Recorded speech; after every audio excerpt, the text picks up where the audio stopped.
And once again, we have an amazing guest in the studio. She's actually a phenomenal woman, and I respect her highly. She's about to embark on a journey of leadership. Whoops, my phone's gone off. She's about to embark on a journey of leadership. She's the founder of GDW, which stands for Ghana Diaspora Women, and her name is Marie. She's on the show live. She's here in the studio, Mega Live TV. We're live on Facebook and we're also live on YouTube. So please subscribe to our YouTube page for weekly updates of all our shows, and also hit that like button here so you're updated here as well. I would like to thank my sponsors, as I normally do, who are Nweki Online, who are an affordable Ankara clothing line, Azamai Makeup Beauty, Bless Nab Events for all your event needs. They are amazing at decorating halls, you know, kitting out for your baby showers, your weddings, your funerals. Bless Nab Events on Facebook and Instagram, which is owned by Frankelino, who is also the founder of Women Without Limits. And last but not least, my other sponsor is Belchic Fashions. So as I said, quickly, sorry, go reverse back, our main sponsor is Omega House Multimedia Company, which is based in North London, Seven Sisters, West Green Road, right next door to Uncle John's Bakery, and you can hit them up for all your multimedia needs. Visual, print, they print cups, they do photographs, your wedding portraits, you name it, anything media, you can count on Omega House Multimedia Company. So, as I said, we have an amazing guest in the studio, and her name is Marie Amoakwa-Boadu, and she is the founder of GDW. So welcome to the studio, Marie. Thank welcome you. to Omega Live TV. Thanks for having me. Oh, you're very welcome. And it's, you know, I just love every guest that I have as the week go on. You know, I respect you so much. I love what you're doing. Thank you. You're a woman in leadership, and you're about to embark on an amazing journey.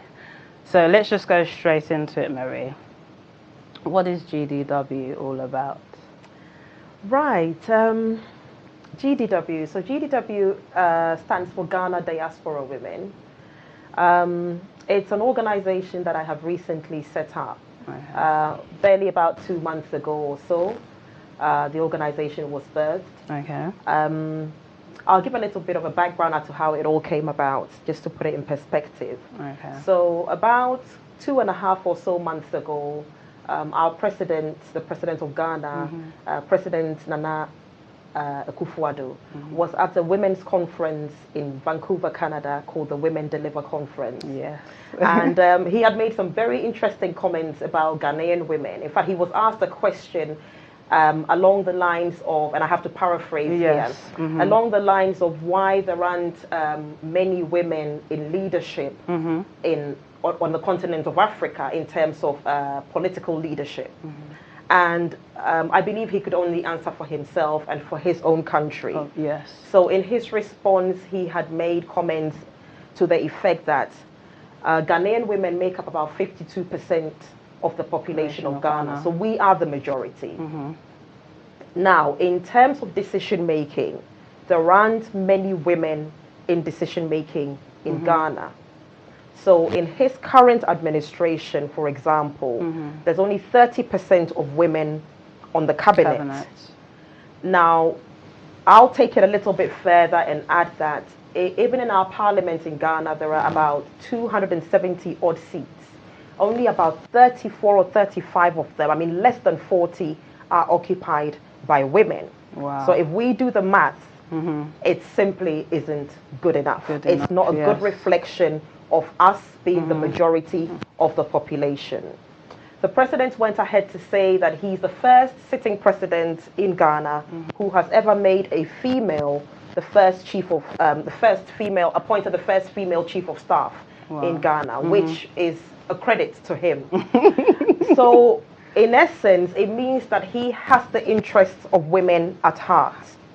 That's my understanding of what he was trying to say.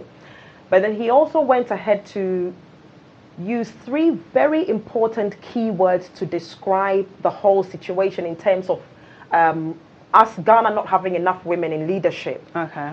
And the key words were activism, dynamism, and movement. So what he said was that they are not seeing enough activism, dynamism, and movement from Ghanaian women. Okay. It's more like a wishful thinking kind of situation where many of us Ghanaian women wish that Ghana was at a certain point in the history of its independence since we gained independence. We wish that Ghana was at a certain point in terms of its progress, its advancement, its socio-economic status, and everything. However, we are not there yet.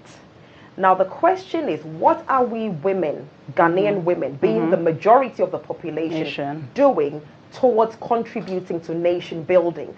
That was my understanding of what the president's comments at that conference. Okay. Now, his comments ruffled many feathers. Many women were very, very upset with the comments, and rightfully so, because I think he should have gone ahead to give credits to all the females who were doing their best in Ghana. Exactly. In terms of activism, movement, dynamism, NGOs, females in politics, and so on. But I also believe that, as you know, sometimes when you're put on the spot in a situation like that, with a limited set of time to answer certain questions, there's only so much that comes to mind that you can say in that given moment. Exactly. So for me, I listened to that video, God knows how many times. And I kept asking myself, first of all, it was very interesting and intriguing to me that, you know, I kept asking myself, why aren't many women putting themselves forward into leadership positions in terms of politics, in terms of decision making? Because not until you're at the table where the decisions are being made. That's it. More or less, you're just making noise, really. You know, so we can sit on radio stations, we can sit on platforms like yours tonight, and talk about women's rights, the rights of girls, you know, why many more girls are not being pushed into education, and so on. And so we can go on and on and on, gender equality and all of these things. But until we bring ourselves to the table where the decisions are being made, so the decisions that pertain to my life and your life and the lives of our families as women is being considered, we ain't going anywhere. But that's what he said in that clip, that, you know, there's a lot of women, like yourself, that are starting all these organizations, trying to make change, but they're just making noise. And it's about having power, isn't it? It's about having power. But he gives the power. Sorry? I said, but he's the one who authorizes that power when you bring yourself, like you are, to the table, isn't it? Well, not necessarily. Not necessarily. I think the power goes through the electoral system. It goes through the democratic system, But obviously, tonight's conversation is not about politics. I don't even want to get into politics. So we will leave that. But he doesn't necessarily give the power to anybody. It goes through the process of elections and all of these things. But I suppose that the essence of the conversation is that, or the challenge is that many more women should put themselves forward for such positions. But then that also brings us to the question of, many women are doing so, but why aren't they being given the opportunity to go forward? And sometimes when you look deep down, we women, or women in politics in Ghana, become the stumbling block for others to also penetrate through the system and come in. Because you see, as this thing is quite deep. It is. It goes back down to our culture. It goes back down to that sort of system that we have, the programming that we have, where it's like people of a certain age are more wiser than the youth. And so if you're not a certain age, you can't come this far, you can't come into politics. It's also a system of, this is just my personal belief, where I've struggled to get here, and therefore now that I'm here, I must, you know, be here for a certain period of time, and I'm not going to allow anybody else to come in. So you constantly have the same people going all the time for certain positions and things like that. But I think we need, as a society, we need to get to a point where a lot of mentorship is encouraged within our system, where a lot of young girls, young women are encouraged to come into politics. And if we're able to get ourselves to that stage, then eventually we will begin to bridge that gap and have many more women sitting at the table of decision making. Wow, powerful. Yeah. So that was a nice speech anyway. Yeah, so it's from watching that video that gave you the vision for GW, right. Yes. for GDW. Okay, and you said it's been just 2 months.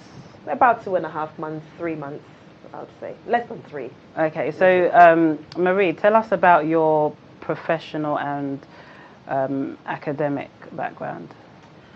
Ooh, professional and academic. So that people can know who you are. Who I am. Let's get it a bit, Yeah. Let people know who, Marie is and, where you're coming from. Sure. Yeah. Right. So I was born and bred in Ghana, Accra, Ghana. Kolebu to be precise. One of my aunties always says you were born on Kolebu, on the 6th floor of Kolebu. Right.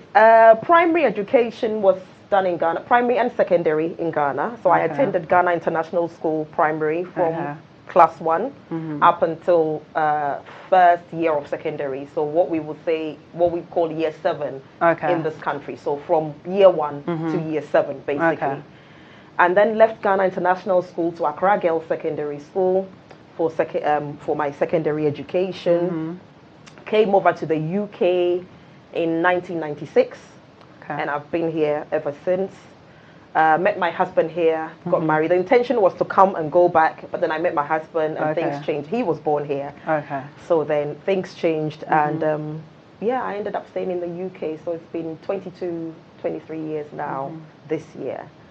When I arrived in the UK, I didn't, let's talk about Marie. So, right, education. Education for me was a bit of a struggle back home. I struggled with maths a lot growing up as a child. And the education system back then, in terms of our GCE, our time it was GCE, not GCSEs. It was GCE O level. So our time, when you failed maths, you got an automatic 3, which meant that you couldn't really get yourself into a decent sixth form, and not to talk of university and all of these things. So that became a very big challenge for me. Hence why my parents just, said, it's best we just take you to the UK. Because over in the UK, things are quite diverse. It's different. More opportunities. Because they knew that, I was bright with the reading subjects. So talk about English, literature, history and all of those things. I was very good at it, but the maths became a stumbling block for me. So then I arrived in the UK, and that kind of knocked my confidence down. So when I first came here, I didn't immediately, put myself forward for university or anything like that, because my self-esteem was kind of knocked down. I didn't really believe in myself then. So what did you do? So then I would just do regular jobs, worked in a factory,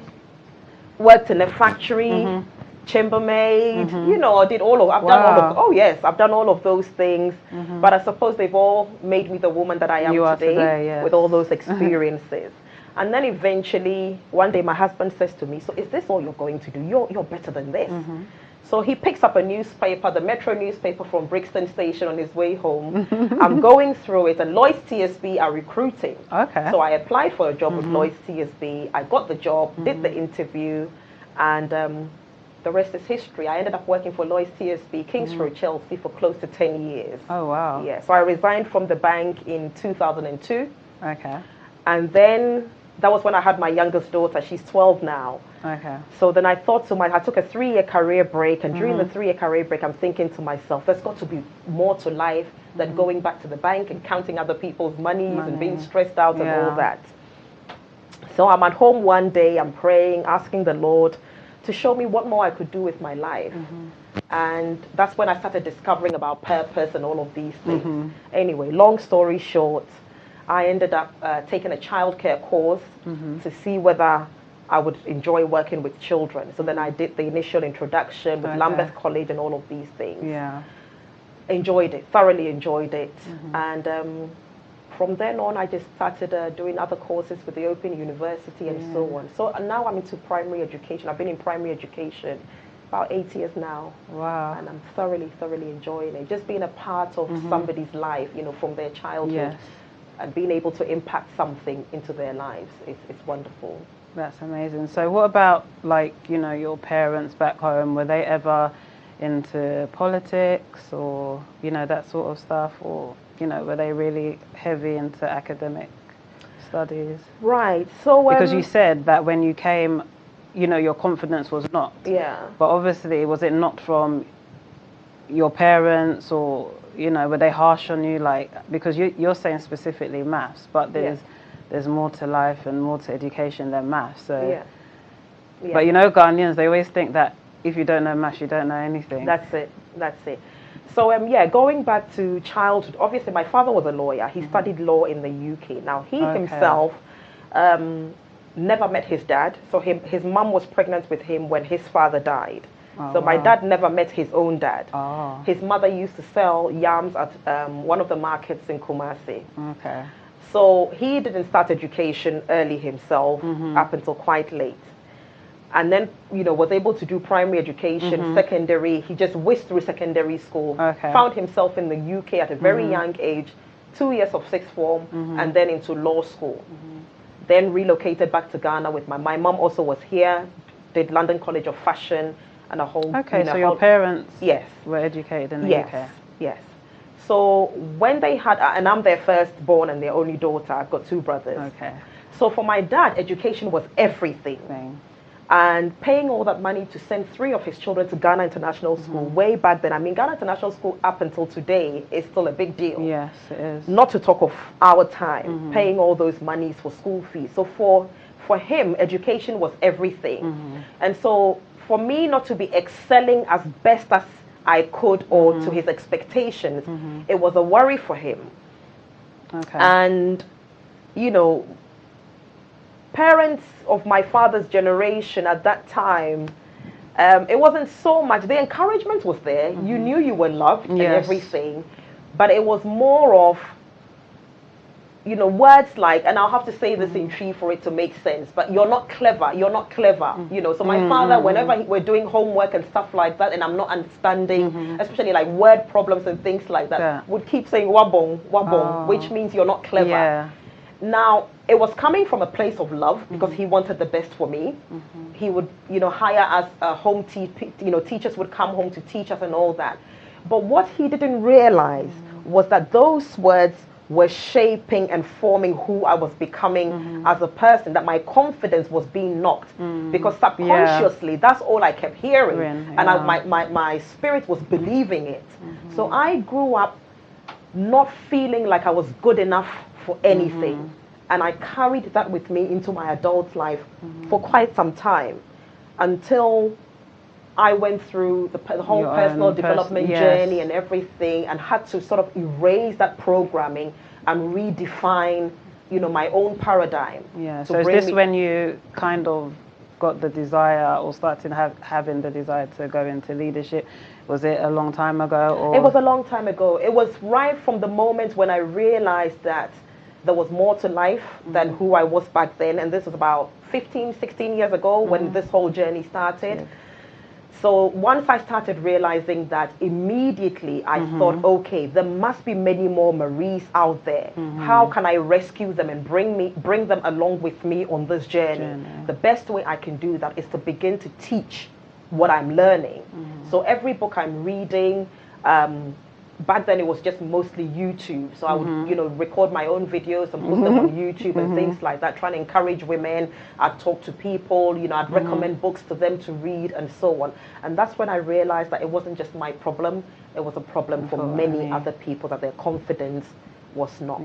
So you're an author, which you don't really talk about, but you are an author, and you have a book called Explosive Secrets. That's right. So what's that all about? Because obviously you've done that before, you know, GDW.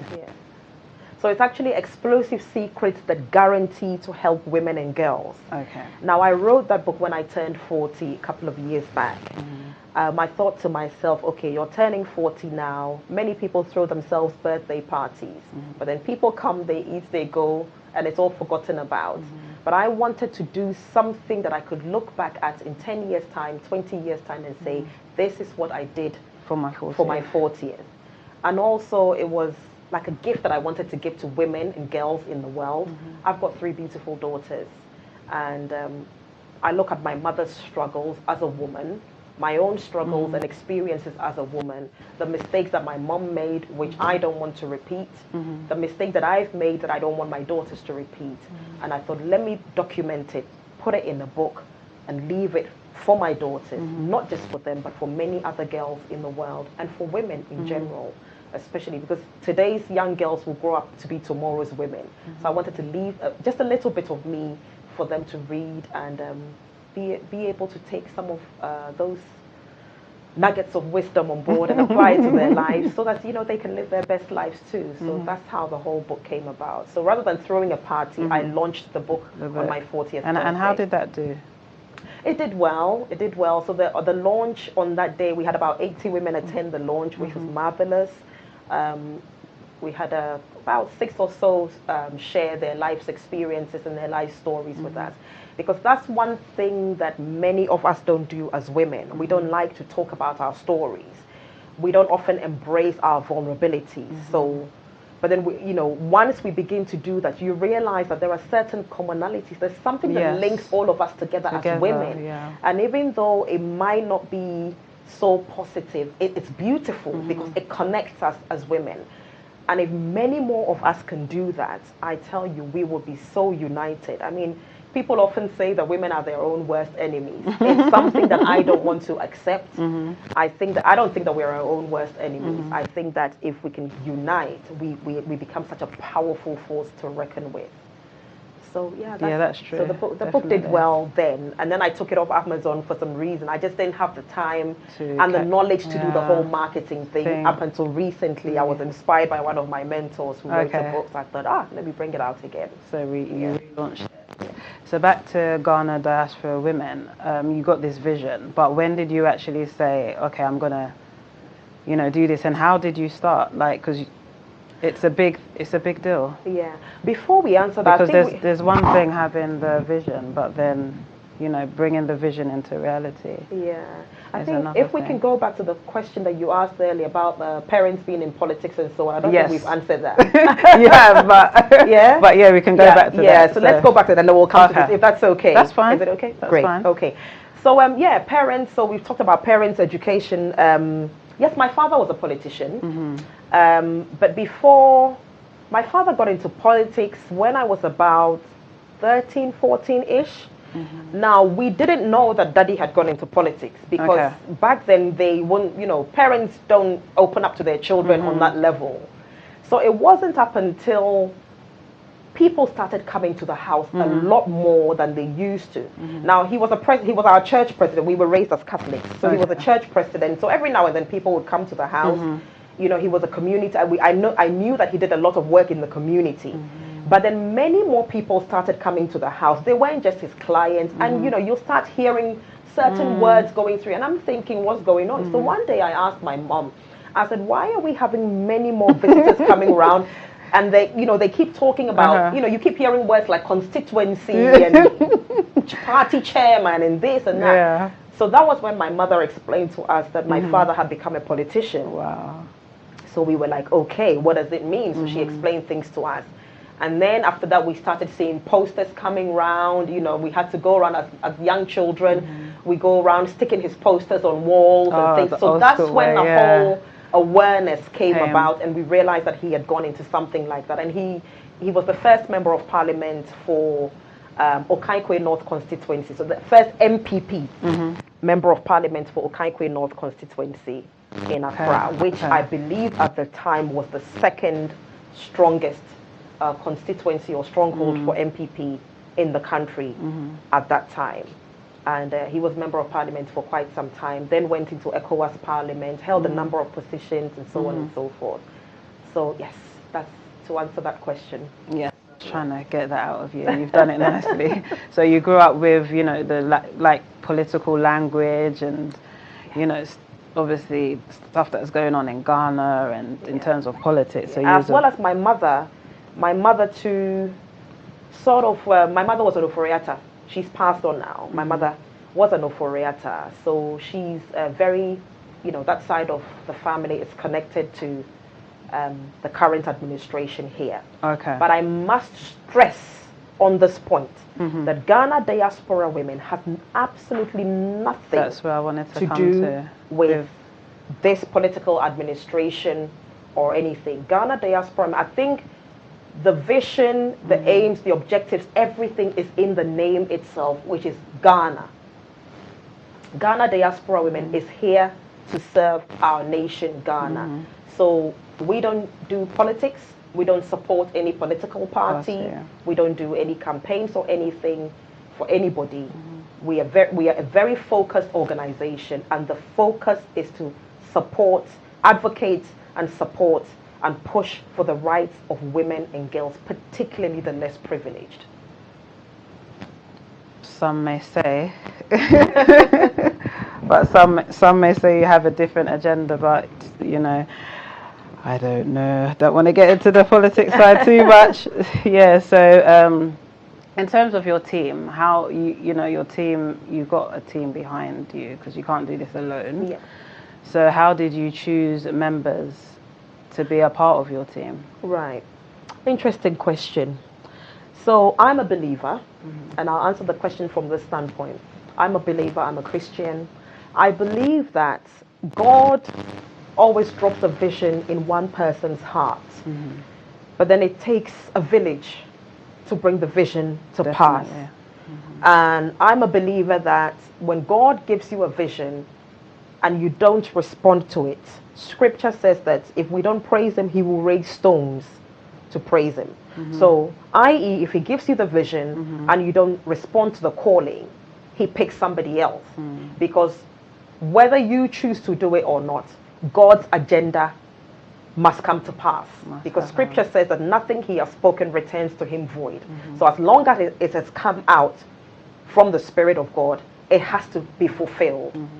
So obviously, I heard the call. It was one, after listening to the president's tape that was going around on YouTube and social media. I was lying down one Sunday morning, around about 4 in the morning, and I just woke my husband and I'm like, I call him Odo, which means love in tree. And I'm like, Odo, sorry. I have an idea. The Lord wants me to do something. And he's like, what is it again? So I said, about this whole thing, the president said, the Lord wants me to set up an organization. He says, okay, can we go to bed and talk about this in the morning? I said, fine, you can go to bed. But, that just woke me up, and I started praying about it, and I was asking the Lord, how do we do this? How is it going to be done? And the name just came to me and all that. Okay. But then very quickly, again, it's like, how are you going to execute this? So then that's where my whole personal development thing came in, and everything I've learned from all these successful people, Tony Robbins, and how do you do something like this? Well, the best way to go about it is to call friends and family. So I started calling friends, family, all my girlfriends, and I'm like, oh, I have a vision. It's about Ghana, what we can do to support the less privileged women and girls, push for the rights of women and girls. The president is saying there are not many women in leadership in Ghana and decision making. What can we do about it? Because then I realized, you know what? Administration after administration, they're doing their best. Good or bad, whether we like it or not, they're doing their best, they're trying. The question now is, what are we as individuals, Ghanaian citizens, Ghanaian women, living abroad, also doing about the situation? Okay. Because it's all well and good that we sit back, we sit in our comfort zones in the West and point fingers back at our own nation, at our own leaders, and say, it could be done like this. If only Ghana was like the UK, if only Ghana was like Canada, the US, Germany, whatever. How do you and I make that happen? It's about nation building, and all of us bringing our hands on deck to make something happen, to make what we envision become a reality. And surprisingly, I think many of us Ghanaians, particularly in the diaspora, and I think Ghanaians in general, we've gotten to a point where we are now awakened, more and more awakened, and we know that we deserve better as a nation. Our nation deserves better. And 62 years post-independence, we could have been somewhere. Comparing ourselves to other countries like Malaysia, Singapore, and so on, countries that we gained independence with, who are so far advanced than us. So, it wasn't a struggle for me to convince people, to sell the vision to people at all, because Many people don't talk about these things because they think it's politics. But deep down, everybody has these conversations in their homes. But there must have been certain type of women that you were looking for to be Not quite. No? Not quite. I was looking for Ghanaian women, period. Are you sure? Yes. Very honest. Just Ghanaian women, just not Ghanaian of certain professions or from certain backgrounds? No. Because I believe that thing has been one of our stumbling blocks for progress, whereby many people have tried what I'm trying to achieve or what Ghana Diaspora Women is trying to achieve. Many people have done it before us, but then it became a case of professionals. And so if somebody isn't a doctor, a lawyer, an accountant, they haven't been to Harvard, Cambridge, Oxford, Yale, and all of these things, they can't push themselves forward.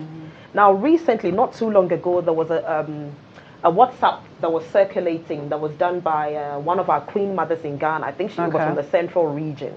Speaks fluent English, beautiful English. But then she made the video, I think it was in Fanti, she said. It was definitely Fanti. And she said, Brofunti yentumun kasa. Because of English, many people are not able to speak up. Wow. It doesn't mean they don't have the knowledge or the awareness or the wisdom, but we have allowed a language that is not originally our dialect to overtake us. And that is preventing many of us to bring our ideas forward, to push themselves into this decision making that we're talking about. So there are some vocational people, hairdressers, dressmakers, etc., who could also go into parliament, who could also go into decision making. But because we have that status thing upon us, and we have brought it upon ourselves, it's become a barrier. It's become a stumbling block. And we need to remove that. And this is what Ghana Diaspora Women seeks to do, to remove that. So I wasn't looking for professionals. I was looking for Ghanaian women.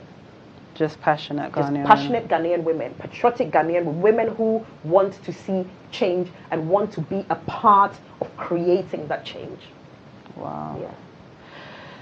So like I was saying before, apart from your immediate team, who else do you have on board, like in terms of supporting Ghana Diaspora Women? Right. So we as it stands now. So as it stands now, obviously, we are a registered NGO here in the UK, so we are headquartered here, registered with Companies House and everything. We have a board of directors, so our board chairperson is a lady, beautiful lady called Amoakwa-Boadu. She's done a lot of work with Save the Children, Parliament here in the UK, and so on. Quite well versed in her own, she's a woman in her own right, basically. Has a lot of knowledge when it comes to non-profit organizations and things like that. We also have a professor, a lady professor, Professor Gina. She's on our board. We have a number of gentlemen on the board as well. I was going to ask you that. Yes. Yeah, the chairman for Ghana Union is on the board. Mr. Paul Akwabua is on the board. My own husband, Amoakwa-Boadu, is on the board. Because we can't do this without the men. Exactly. That's what I was going to say. Yes, Ghana Diaspora Women, in as much as we are here to champion the causes of women, the rights of women and girls, especially the less privileged, we are not the sort of women's empowering group or women's movement that devalues men. So we're not here to stamp our feet to say we're demanding our rights and so on. Because this is what I wanted to find out from you, if you were only making it a women's only thing and only women could be, on your board of directors and supporters and part of your team. We do acknowledge the fact that we cannot succeed without our men. So we're not here to devalue them. We respect the hierarchy, and we do know that the men are our heads. Some people are not happy about that, but I'm not here to please anybody. It is what it is. So yes, we do have men on our board of directors, and there are amazing men who are doing wonderful things within the Ghanaian community. So we thought it was just proper to invite them to sit on our board. I was going to ask you why focus on women, but you've kind of answered that question. From what you've said previously, why is the focus on women only? Right. So the focus is on women only because it's whether we like it or not, Miss Newlove, we are still in a patriarchal system. We are still in a system where it's pretty much male dominated. women are still trying to find our places in society. Yes. Even here in the West where we live, not just in the UK, but everywhere in the West, Yeah. these conversations are being had in terms of gender equality, gender pay, and all of these things. Women are still trying their best, pushing as hard as we can. How much more on a developing continent, in a developing nation? It will take all of us, both home and abroad, to add our voices to what is already being done back home. Because I know a lot of females, as I said, are doing an amazing job back home in Ghana. I mean, let's talk of our own Ohineyere Gifty Auntie. Yes. You know, she's been doing it for over a decade now. You know, close to 2 decades, really pushing. But it will take all of us. Yes. It will take all of us to add, especially those of us in the diaspora, to add our voices to the voices back home, to make it even more stronger, so that we are heard. Yes. So that we are heard. Because somehow, I mean, you and I here in the West, we're okay. Yeah. If anything should happen to me in the studio now, we can immediately call 999. And we are guaranteed that within a matter of minutes, an ambulance will turn up outside and attend to me. Even if it requires a doctor coming along, a doctor would come. They don't have that back home. And we cannot afford to sit back and always say, it's the government's responsibility, it's the government's responsibility. It is our collective responsibility as Ghanaians. And but some would say that they're the decision makers. So, well, they're the decision makers, but they are not solely in charge of our lives. They are just a group of people. Bear in mind, we are 30 million Ghanaians. Our politicians or our leaders, the government, is less than 1,000 people in there. So, and we give them the power to go and sit there and make decisions on our behalf. But when it gets to a point where we realize that the decisions that are being made on our behalf is not as effective or as efficient as it could be, then it gets to a point where we need to mobilize ourselves as the citizens and take some of the ownership back into, the responsibility back into our hands. And this is what we seek to do. Now, as I said, it's about time where many more women sort of embrace the mindset that women are also required to be in nation building. Women are required to be in decision making, so that we can put forward, you know, and push for policies that affect our lives. We are the ones who go and have the babies. So talk about maternal deaths. It's not the men, it's the women. It's the women who are lying on the floors having their babies with no hospital beds, lack of resources, and all of these things. And if it impacts the woman, it impacts the child, it impacts the whole society. This is why I like Dr. Kwijiri Agri's quote: if you educate a man, you educate an individual. If you educate a woman, you educate a whole nation. So it goes to show the power and the essence of women in nation building. And it seems as if we've lost that at the core of everything that goes on in terms of decision making. And I think this is what the president was trying to draw our minds to as women. And based on that is how Ghana Diaspora Women was birthed. So I think there's a lot of work to be done. Yeah, there is. Yeah, and we all need to bring our hands on deck. This is truly amazing. We've been talking to, she's just blown my mind away. We've been talking to Marie Amoakwa-Boadu, who is the founder of GDW, which stands for Ghana Diaspora Women. She's live in the studio with us, and she's been telling us about her vision, how this started, and her background. I mean, she's gone into depth. It's not too late to share, because I'm being educated as I'm sitting here and learning a lot from this amazing woman who's about to start this powerful journey in leadership. So, Marie, you guys had your first general meeting last Saturday. Yeah. How did that go? And was it what you expected? You know, was the turnout good? You know, are more people on board? Yeah. How did that go? Yeah. So the meeting was great. The turnout was amazing. It was good.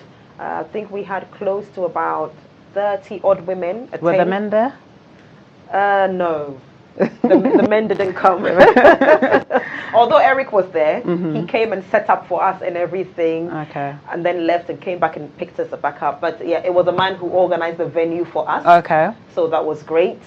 So yes, the men are involved. They're giving a lot of support in the background. Yes. Mr. Kwesen, as I said, Ghana Union Chairman, giving a lot of advice. Paul Akwabwa. I think we have a lot of people that are have tuned in and left their comments. Oh, wonderful. Yeah, so we're going to go into that in a minute when you finish talking. Okay, that's amazing. Yes, so the men are pretty much involved. The turnout was great. For me, what really touched me was when the millennials, the youth, who came, who said, we saw it on Eventbrite. Now, let me have a moment. That really touches me because that is at the core of GDW, where we're trying as best as we can to get a lot of our youth involved in what we're doing. You know why? Because I personally believe that the youth from the diaspora will contribute a great deal in changing the narrative in Africa through our various countries. So it's not just us Ghanaians, but even the Nigerians, the Zimbabweans, the Tanzanians, if everybody can get their millennials involved in all of these projects, one day, very soon, we will see Africa, you know, thriving as it should be. People say Africa is rising. Sometimes I ask myself, why is Africa, you know, why do people say Africa is rising? Africa is Africa. I mean, we've always been Africa. But yes, so seeing the millennials for me, it was just wonderful and amazing. So yes, the turnout was good. People have really embraced Ghana diaspora women, not just here in the UK or even in London. We have a base in the Midlands as well. Because bear in mind, we have quite a huge Ghanaian community in the Midlands. Now, within a short space of time, I mean, within about 2 weeks of me making phone calls and, you know, trying to get people on board, we created 5 chapters around the world. Yeah, you've worked it. Yes, so as I'm speaking to you now, we have a chapter in the USA. Okay. Our executive head, Sarah Ofori-Mensah, is doing an amazing job in the USA. Okay. Then we have Charlotte Obri-Bonny, who is our executive head in Canada. Wow. Now, Canada has two different branches. So we have the main Canada chapter, but then there's a huge base in Edmonton, Canada. So they've sort of created their own thing as well. Then we have Hungary. Now, Hungary was very interesting. Through social media, I've got a phone call from a very young lady, 20-year-old Ghanaian, who says, Auntie, I am very interested in this. I've always had the passion of giving back to Ghana after my studies. I'm like, okay. 20 years old, studying mechanical engineering in Hungary, because apparently we have quite a number of Ghanaian students in Hungary. Okay. This young lady has managed to mobilize many of them, put them on a WhatsApp group, and that's how our Hungary chapter started. So she's actually the executive head for the Hungary chapter. I've recently had interest from Holland and Germany. Somebody's contacted us from Austria, Italy, as far as Japan. Wow. You know. So Ghanaians were everywhere exactly, now, isn't it? I think we're even on Greenland and Antarctica. But it goes to prove the point that people want to see something different. People want to see a change. We're all yearning for our country and our continent to become like the West. Because the question is, why not? Why not? People blame it on slave trade and all of these things, but these are things that happened, God knows, you know, centuries ago. It's all about the mindset. So if we're able to renew our mindsets, change the mindset, reprogram, you know, erase the old programming and reprogram ourselves that we can, it is up to us to change the narrative on Africa, change the narrative on our various countries. That would encourage all of us and motivate us to do more to build our nation, rather than just picking up our bags, going for a 2 weeks, 3 weeks vacation, criticize our leaders, say all manner of things, and then we turn around and come back and settle here in our comfort zone as if it's our own country of origin. But whether we like it or not, the West is not, even those who were born here, it's not your home, it's not your heritage. That's true. It's not your heritage. So Marie, you've spoken a lot on the vision. So now we have to talk about the practicality of things, because this is an organization and you need funding. Yeah. And sometimes, you know, like us as women, we have visions and, you know, we want to do these things and go into leadership, stuff like that. But at the end of the day, it's a business, it's an organization, it's a business, so it needs funding. Where are you getting funding from? And okay, let's talk about the funding first. Funding. So it's basically we're talking about money. Yes. Let's get straight to the point. Let's get straight to the point. Money. Right. Money. So right at the start of this, as I said, when the vision came, I thought about it. Where's the money going to come from to run all of these? Because we have campaigns that we've taken on board, things that we want to do as an organization. Yeah, which so that we're not just just a women's movement or an activist group, pressure group that's just making noise as the president said, decision making. I believe personally that before you go to anybody and say, I want you to maybe do A or B or consider this or that, you must physically be seen to be doing something about the situation yourself. Yeah. That way it's easy for you to come to a compromise and reach some form of a decision. So we decided to embark on 3 campaigns: Schools Under Trees, Maternal Death, and the final one is the Gender Equity and Equality Conversation. Now that brings us to the funding question. Yeah, because how do you raise the funds? Very quickly, many people, typically, what we usually do is let's reach out for funding from other NGOs and other big international organizations. Oh, so there's a lot of funding here, there's a lot of funding there, we can tap into this, we can tap into that. That's fine. That's fine. And eventually, we will approach some of these international bodies to help us. But I am a believer of this current administration's agenda where the president is spreading the word or trying to encourage us as Ghanaians to think about Ghana beyond aid. Some of the issues that we have at hand in our country are issues that we have brought upon our own selves, now directly or indirectly. And it will take all of us as Ghanaians to resolve the issue. Now, there are about close to 4 million Ghanaians living abroad. Yes. I know what you're coming to. You know what I'm coming to. Close to about 4 million Ghanaians living abroad. Now, if everyone was to give Ghana diaspora women just $1, that's $4 million.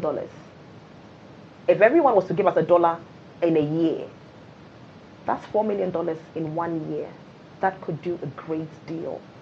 So what I'm trying to say is that we, Ghanaian women in the diaspora, can fund this organization ourselves. That's what I believe. If only we are committed to effecting change in our country. If we are passionate and patriotic enough and want to see a change in Ghana, then we can do this ourselves. We can fund this organization ourselves. So for me, it's more about crowdfunding, but crowdfunding targeted towards Ghanaians. And if anybody else wants to be a blessing and donate something to us, we wouldn't say no. We'll take it. We'll say thank you very much.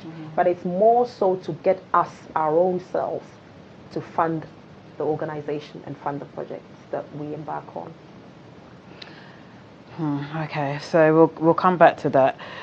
Gender equality is one of your areas of focus. How is Ghana Diaspora Women going to achieve this one in a predominantly male dominated country, which we've spoken about before, but I have to ask you again.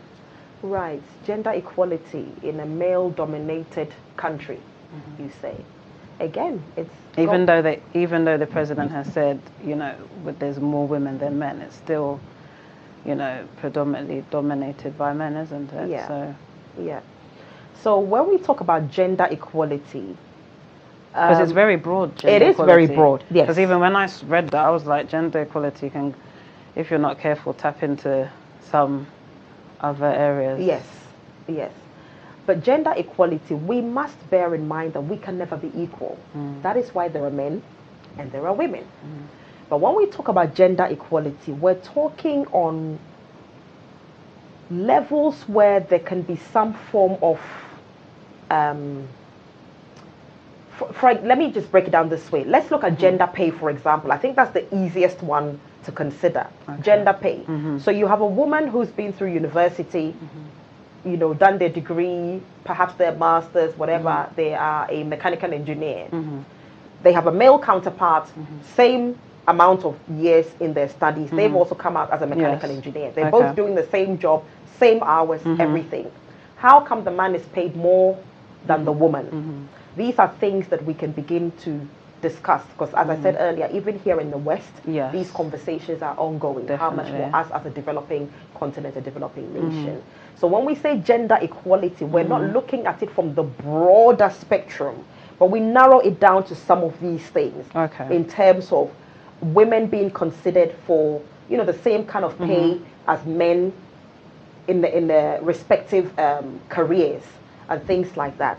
And then in terms of even time off, so sometimes a woman is pregnant, she's at work, and just because she's pregnant, you know, or she goes to an interview, just because she's pregnant, she's not given the job, because, you know, it's almost like it's a crime that you're doing something that is so natural and biological to us as women. Now, these are conversations that we need to have and get the male-dominated, you know, system to understand that it's okay to still give a woman a job and allow her some time off to go have her baby, stay at home and take care of her child, and come back into the business or come back into the career and so on. We have to get them to understand that. And again, it's all a matter of sitting around the table to have these conversations and sort of all come to a compromise and have an understanding.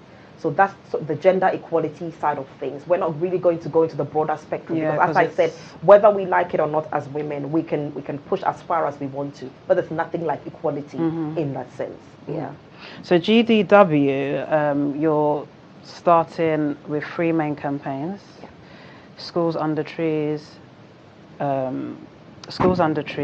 maternal deaths, and gender equality. So let's talk about schools under trees, because I think that's quite interesting. Schools under trees.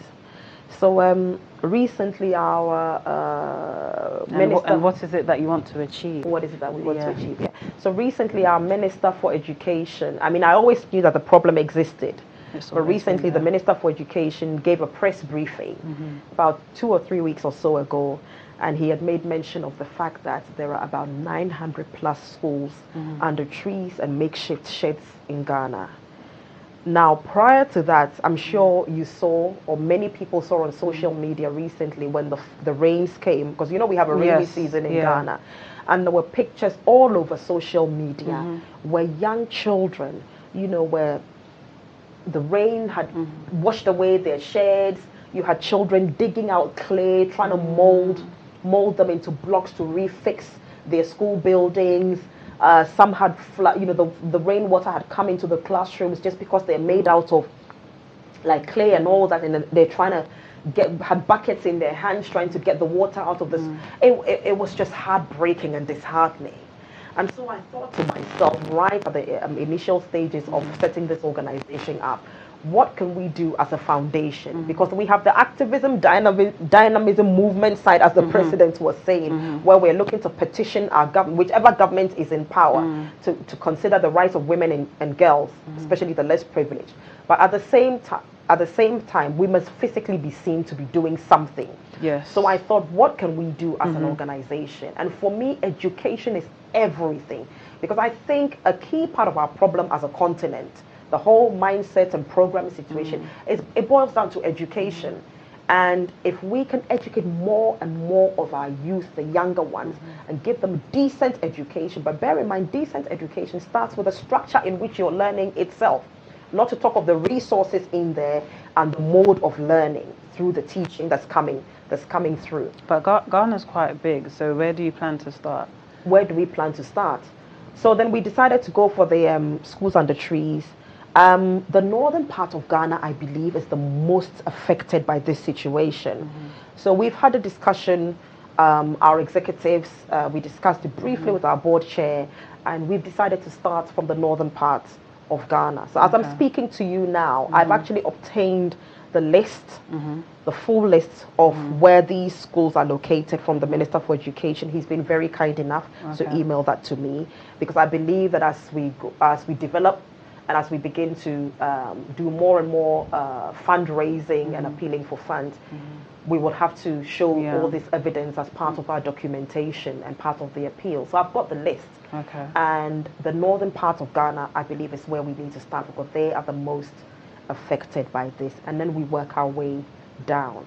Wow. Now, it's not something that we can achieve in a year, 2 years. Yeah. It's a long-term project.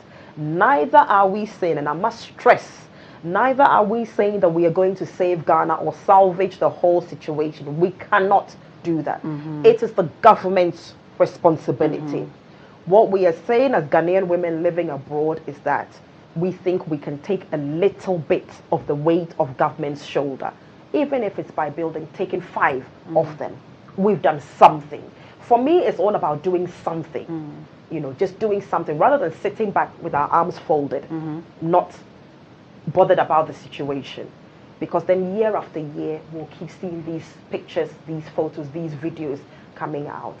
And I know that many other Ghanaians, I mean, a lot of our journalists, I know 1 or 2 of them on social media who have taken it upon themselves and are doing something about it.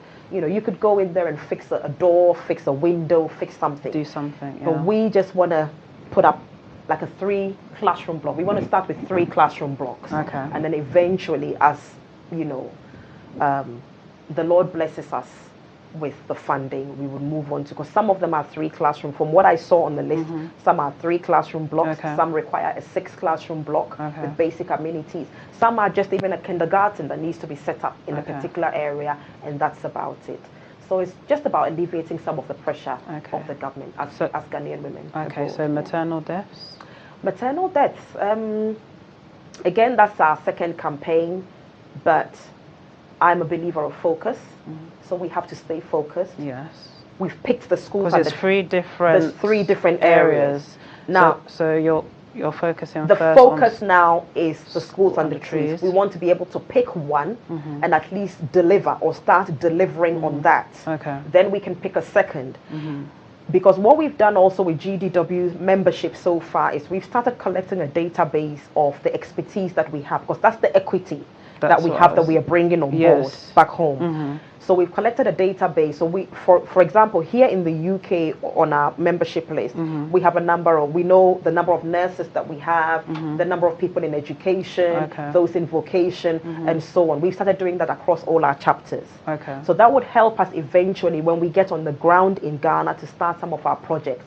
Yes. Because another thing we discussed on Saturday was we want to bring a holistic approach to the situation. So we're not just coming in to build a 2 classroom block and then just turn around and say we've done it, we're out. We want to build a 2 classroom block, come in with some proposals as well in terms of the teaching, because then that's how we can empower the children and so on. So and even empower the teachers to, you know, further enhance whatever curriculum that's going on, be able to just bring a little bit more to what is there. So we want to come with that holistic approach. So once we've started on the schools under trees, then at least we can pick the maternal death side. Now, maternal death is just about, again, the awareness, you know, bringing some more expertise and equity on board to what's already there, particularly in the rural areas. Hospital beds, hospital equipment, resources, they need them because we just don't have them. If Ghanaian women abroad can come together and buy, I know government has recently supplied some ambulances, but I think it's 1 ambulance per 1 constituency. Not enough. Last year we were in Ghana, we spoke to one of the ministers in one of the regions, and I think they have like a nurse. I think it's somewhere in a nurse to about 3,000, 1 nurse to about 3,000 indigenous people. You know, you hear these figures and it's just unthinkable. You know, you just wonder. We can do more. So if it means going back every year, we bring some volunteers amongst us, Ghanaian nurses, health workers, you know, to do some projects here and there. And then the gender equity and equality, that's just a conversation. So that could be done simultaneously. Yes. Yeah. You also have your launch in October. Actually, it's on my son's birthday, so it's Saturday, the 26th of October. I'll still be there. Right. You have your launch, and you have Lady Gifty. Yes. As a keynote guest speaker. You also have the chairman of the Diaspora UK. That's right. And then you have the senior pastor of Trinity Church. The co-senior pastor. Co-senior pastor. Yeah. How did you choose these? Why did you choose these 3 specific people to be speakers at the launch? Right. So we will have other speakers on the day. But they're the keynotes. But these are the main people. So Gifty is the keynote.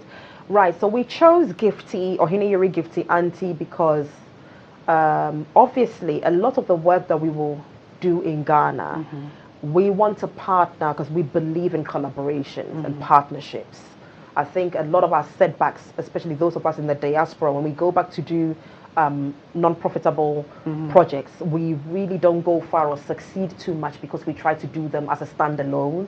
But if you're able to partner with those back, collaborate, I believe in collaborations. It's so powerful. It is powerful, definitely. So we decided, I reached out. In fact, our executive head, Sarah Ofori-Mensah in the USA, introduced me to Ohineyere Gifty-Auntie. So I reached out to her because she's like the Oprah of Ghana. Yeah, she is, definitely. Yes, I call her the Oprah of Ghana. The main person when it comes to advocacy, feminism, activism, anything to do with women's rights, the rights of girls, especially less privileged, she's the main person.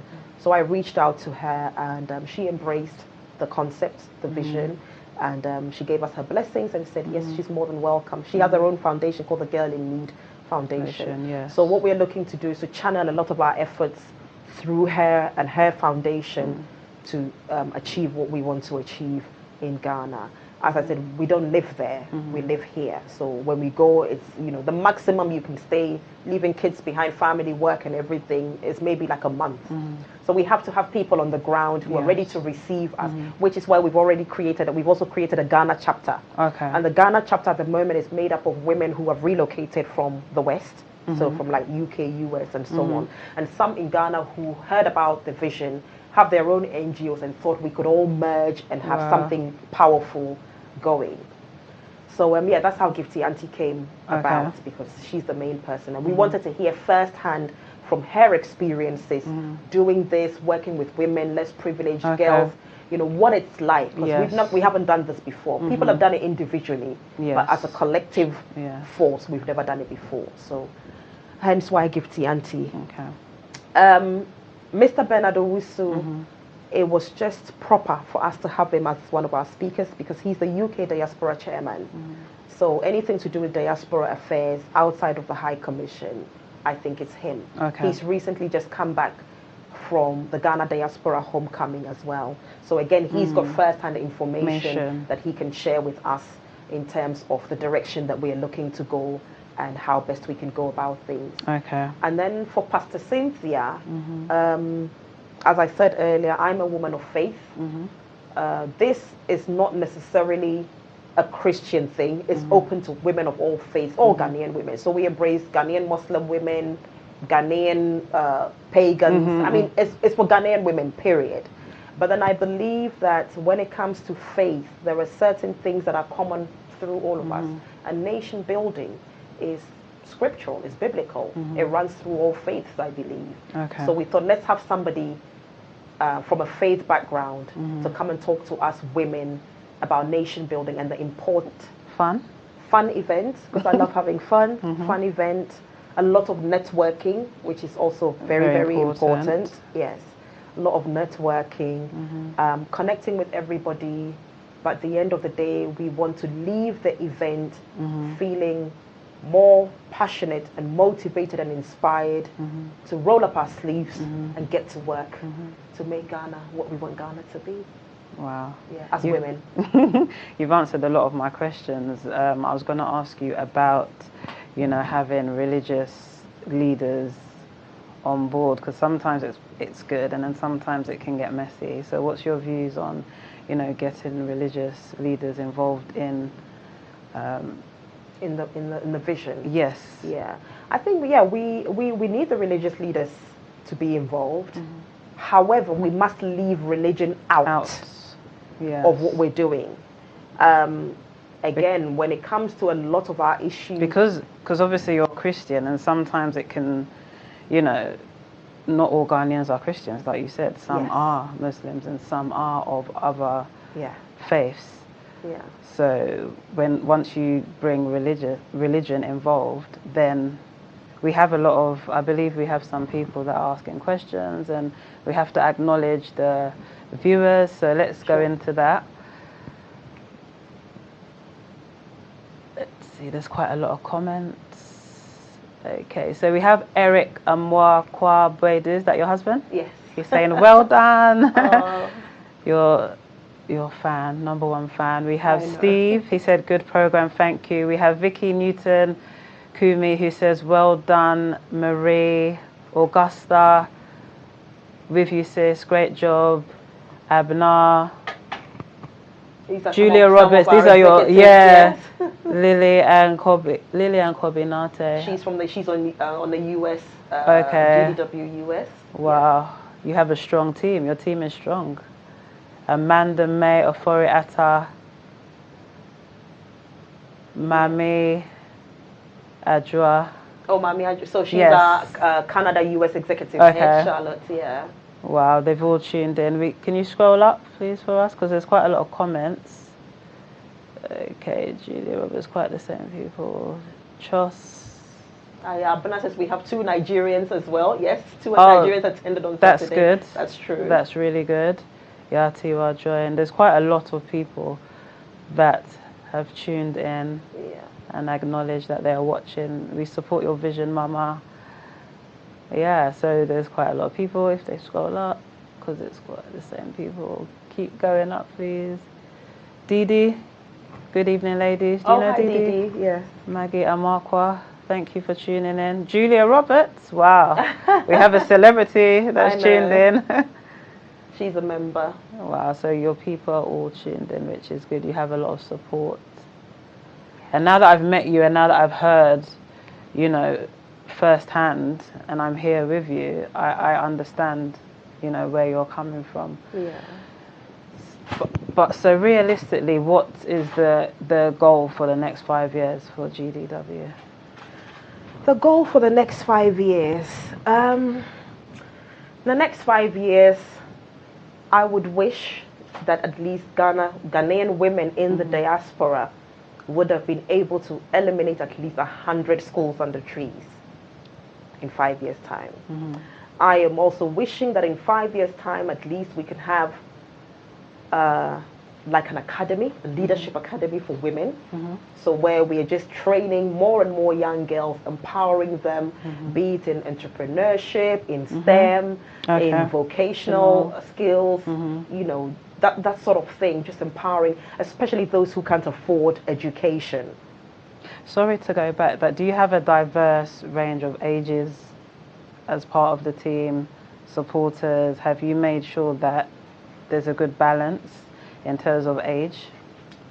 For the children? No, for your team. For the team, yes.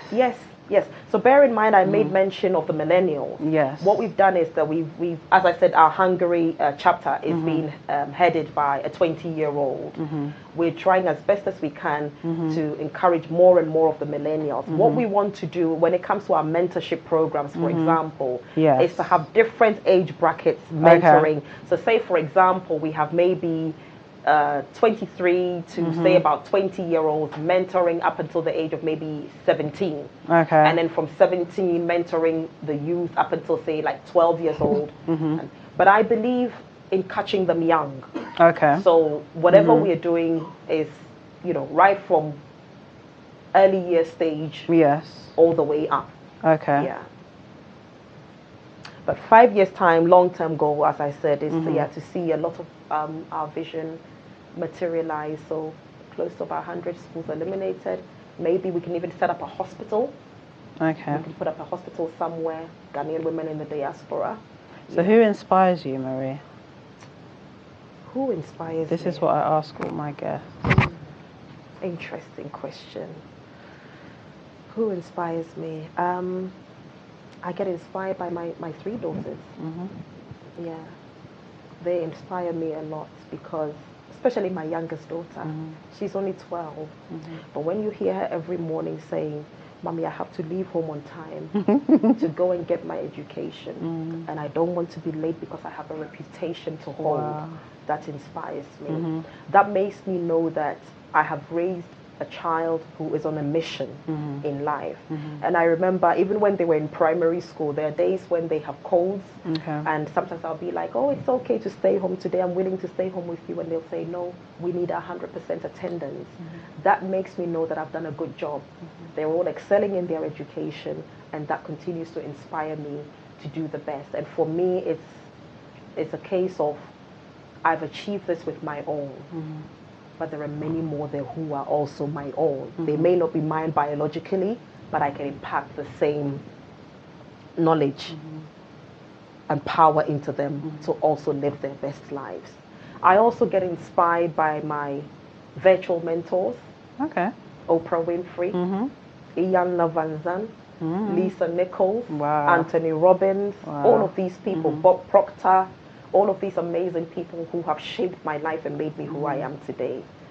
There's another powerful woman in Nigeria, Fulerisha Alakija. Right, That yes. woman really inspires me. Yeah. So these are the people that, although I've not met them in person, they are the people I surround myself with. Yes. So when you come to my home, I have like a vision board with wow. all of their photos there, and that it's on a corridor upstairs leading from the children's, from all of our bedrooms to the bathroom, and that sort of reminds all of us, especially my girls, every time that you are a black, Michelle Obama included, you're a black woman and you can be like any of these women too. So subconsciously, we try to have those sort of things in our homes. Yeah.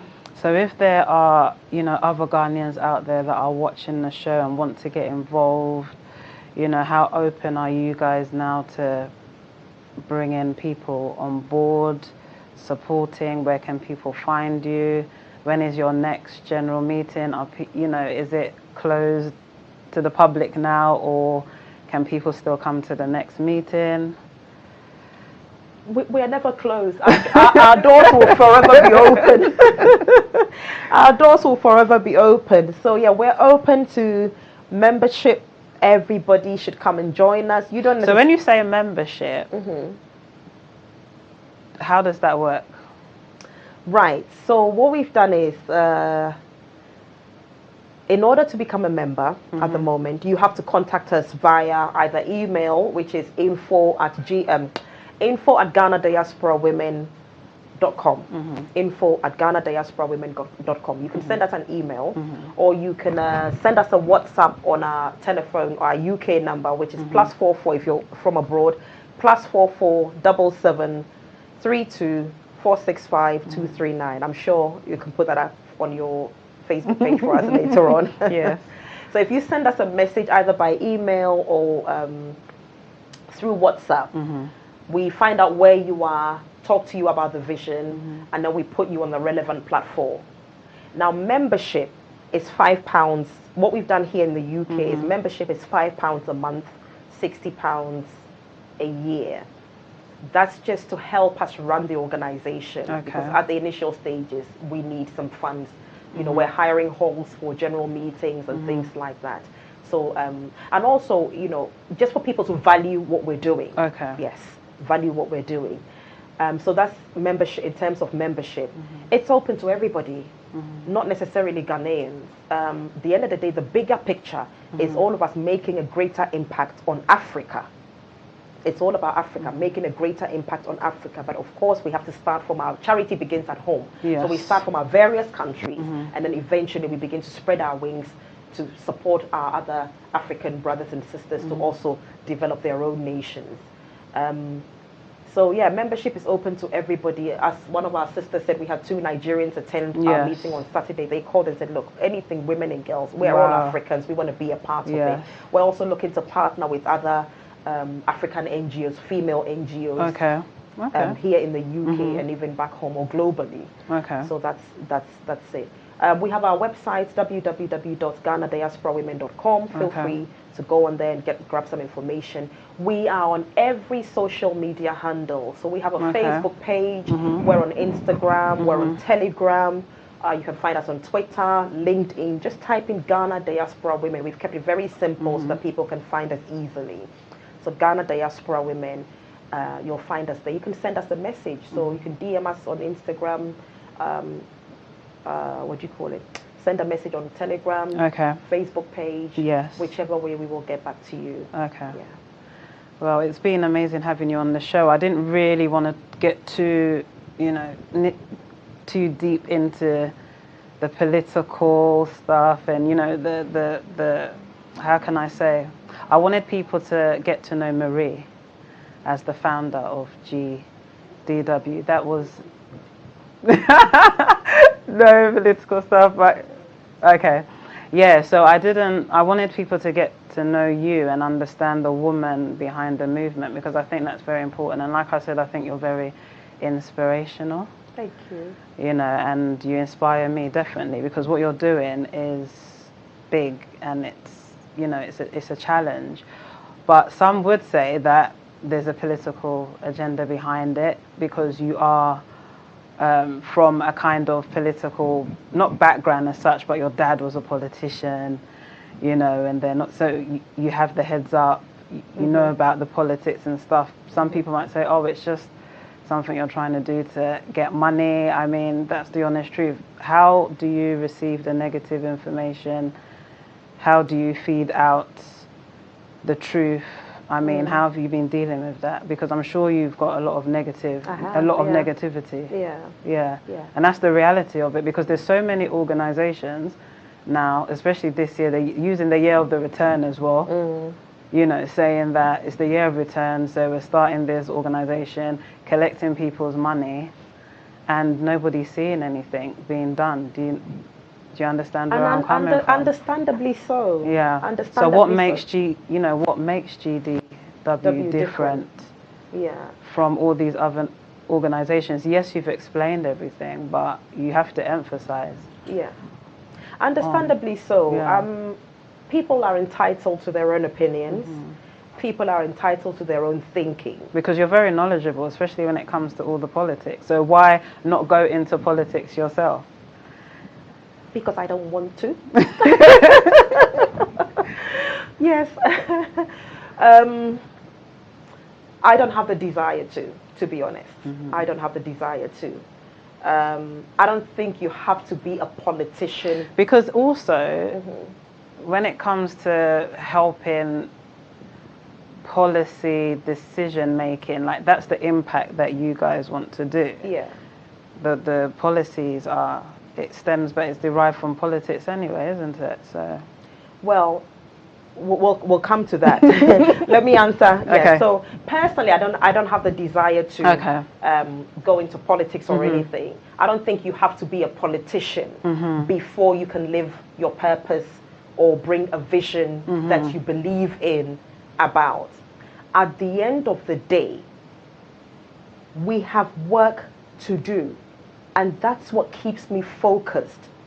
I'm looking at the children, pictures coming in daily from Ghana of kids sitting on the floor, writing in the mud, on bricks, on blocks, some of them with their backs burned like that, writing. And I'm thinking to myself, because bear in mind, I work in education here in the UK, and I'm asking myself, as a nation, if we don't begin to fix these problems and address them right now, in 10, 15, 20 years' time, not only will we be dealing with the particular issue at hand, but we'll be dealing with health issues as well.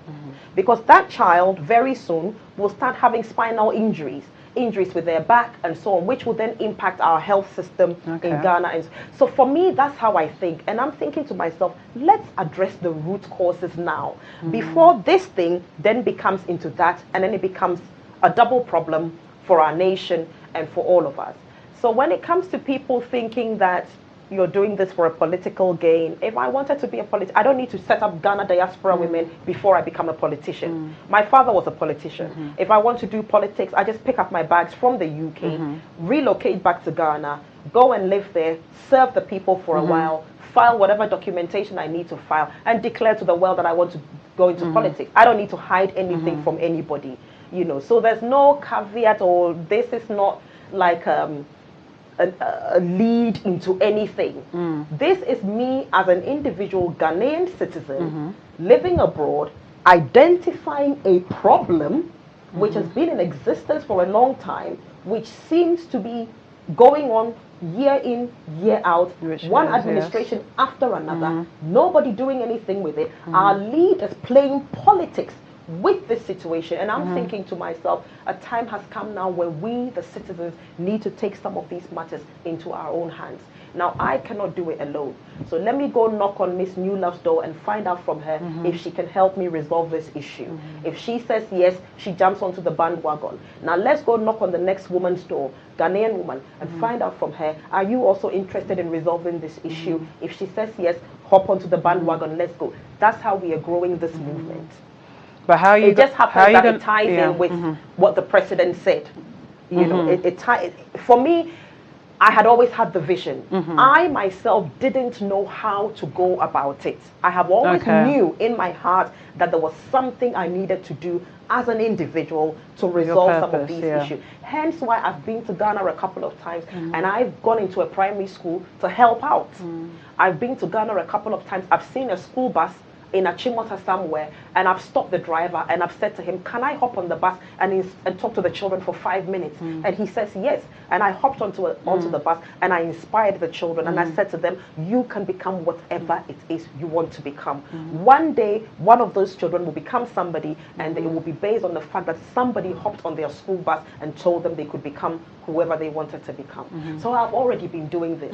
But for me, when the president made those comments, it was almost like, wow, now this is it. Enough is enough. We all need to now put our hands on deck and do something, because there aren't enough women at the core of decision making. Now, how do we get more women to come to the core of decision making? The way we can get more women is by, first of all of us Ghanaian women, regardless of where we are, coming together as one. Now that we've come together as one, okay, who wants to go into politics? A says, I do. Do you also want to go into politics? A says I, B says I do. Okay, now fair enough. Let's empower you and push you in there so that you go and represent us and help make those decisions that affect our lives as women. Does it make sense? Yes, you said your piece. You said your piece. So is that it, Marie? So that's it, yeah. So for me, it's focus. Negativity, I always say, people were created to talk. People were created to talk. If you know yourself and you believe in yourself, there's no need to clap back. There's no need to answer anybody back. Time will tell. Yes. If people are time will definitely tell. If people are giving their monies, it's all about accountability. That's what I was going to say, because people would want to know what you're doing with the money, where it's going. But you said that you're going to start with the school under trees, and hopefully we're going to see it. Thankfully, we are registered in the UK. So if anything at all, we know that we have to comply by UK regulations. So over here, the systems work. Over here, there is accountability. Yes, there is. So you can That's hold true. us. Yeah, so you can hold us accountable. Thankfully, we are registered in the United Kingdom, so you can hold us accountable. Are you registered? All in the Ghana? monies, everything that's being collected on GoFundMe is going through the organization's bank account. Eventually, we have a board of directors who will have to approve of every monies that we are taking out, exactly what they're being used for. We will have to declare them, put them out there on our website, on social media. But as I said, over here in the United Kingdom, in the West, we're Ghana Diaspora Women, because bear in mind the name is Diaspora. Yes. So we are operating from the West into our country. And there is accountability here. Accountability. So if anything happens to anybody's monies, feel free to call the police. Feel free to go to Scotland Yard. I'm grilling you because there's the viewers are watching, and they want to know these things. It's important. It's important to. It is important because these are let people know monies. exactly what you're doing, what the agenda is. You know. These are people's monies, so it is. You think I don't worry about that either? I do. These are people's monies, and that we have to be accountable. We have to. So we will account, but we give them our word. Let me tell you a story. Maybe that would help put things into perspective. Okay, before we end. Yes. Quickly. As I said, my father was a politician. When he passed on about 8 years ago, and the Parliament of Ghana wrote his tribute and sent it to me to put in the booklet.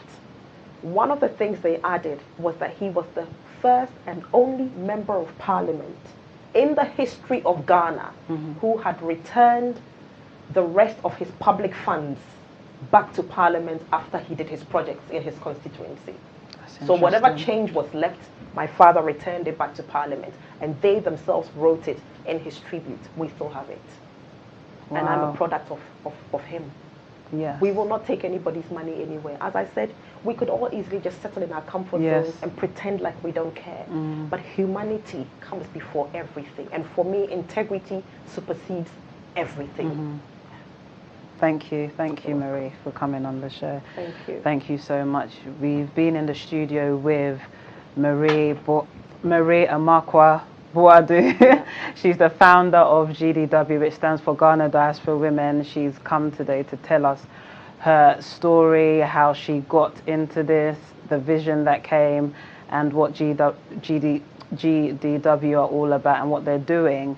I just want to say a big thank you once again. Like I said, you inspire me. I think you're an amazing woman. You're powerful to take on such a, role that God has given you to do. So you've met her. She's told you where to find her on social media. Ghana Diaspora Women. If you put GDW into Facebook, Instagram, they'll come up immediately.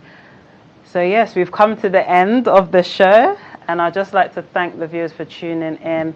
Don't forget to follow us on YouTube and subscribe. Also like the page, spread the word about Gold Diggers, because we bring amazing people like Marie on the show to inspire you guys. It's Monday. I hope what you've heard has inspired you and will carry you through the week. Thank you for watching Gold Diggers this week. Until next week.